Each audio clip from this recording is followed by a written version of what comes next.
deeqihii hore la soo gaarsiiyay saddexdii caruur ahaa ee uu dhalay Muuse Kayse ee ku dhashay xanuunka aan la garanaynin magaciisa ayaa waxa maanta xaafadda Ali Xuseen ee magaalada Burco looga dhagax dhigay guri loogu talagalay inay deegaan waalidiinta dhalay caruurtaasi oo aan hore u haysan guri ay galaan. Dhismaha gurigani ayaa dhagax dhigiisa waxa maanta si rasmi ah u wareejiyay suxufiyiinta kale ah Maxamed Saciid Gaxnuug iyo sidoo kale Maxbuub Xuseen Ismaaciil injineerka dhismaha gurigani qaatay wajigii koobaad ee lacagtani oo dhama $5,000 Mareykanka ah. ugu horeyntii waxa ka warbixiyay bilowga dhismahaasi labadaasi suxufi. taariikhdu tahay 24kii bishii shanaad 2018 kuna beegan 8 Rabadaan waxaanu ku sugannahay xaafadda Ali Xuseen. bil ka hor xaafadan waxaanu ku soo booqonnay caruur ka kooban 3 caruura oo aabba iyo hooyo wada dhaleen oo maskaxdoodii iyo madaxoodiiba saameyn ku yeeshay caawimaad fara badan iyo saacidaad fara badan oo dadka walaalaha muxsiniinta ay ka heleen. caruurta dhibaatada ugu weyn ee haysatay waxay ahayd number 1 bara ay ku hoydaan oo iyagu ay leeyihiin inaanay lahayn. markii aanu imanaynay alxamdulillah hadda waxaan ku guuleysanay in sadaqadiini iyo taakuleyntiini aad soo dirateen aan ugu iibinay caruurtii dhulka inaga dambeeya oo ah dhul cabirkiisu gaaraya 2 balood. isla sidoo kale maanta balood ka mid ah dhulkii ayaanu caruurtii u dhagax dhigaynaa. waxaanu uga dhisi doonaa insha Allah tacaala dhulkaas guri ka kooban 4 qol iyo labadiisii suuli iyo kijadii oo isku dadan una dhisan qaabka casriga ee guryaha Burco ku yaala.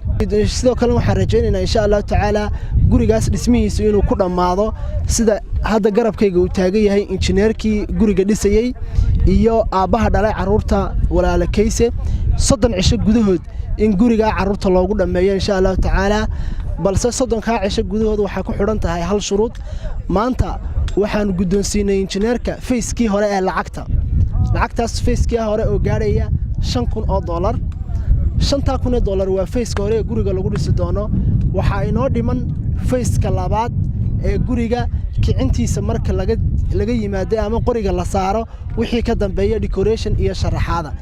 iyaduna lacag intaa in leeg ayay qaadanaysaa ama ay u baahan tahay. marka walaalaha muxsiniinta ee khayrka jecel khayrkii horena baxsaday bil Rabadaanna maadaama imika lagu jiro waxaan jecelahay inaad ka faa'iideysataan.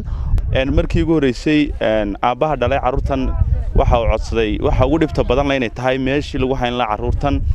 alxamdulillah rabbil caalamiin maanta waxa noo hirgalay wajigii koobaad ama gurigii oo wajigiisii koobaad maanta halkan laga hirgeliyay isla markaana meesha naga dambaysa oo ah balood dhameystiran laga dhisi doono.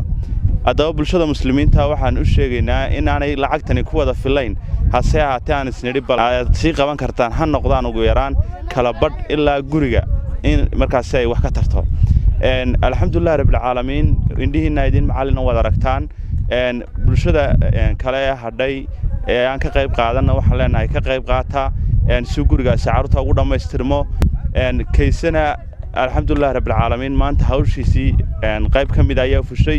inta kalena waxaan rajaynaynaa Kayse inay ku dhamaato insha Allah tacaala. geesta kale waxaa dhismahaasi ka warbixiyay injineerka dhismahani qaatay iyo nooca uu noqon doono. gurigu wuxuu ka koobnaanayaa 4 qol iyo suuliyaashii iyo kijooyinkiisii iyo daaradiisii dambe banaanayd oo isku didan yahay sida guryaha hadda ofshalka guryaha magaalada ku yaala.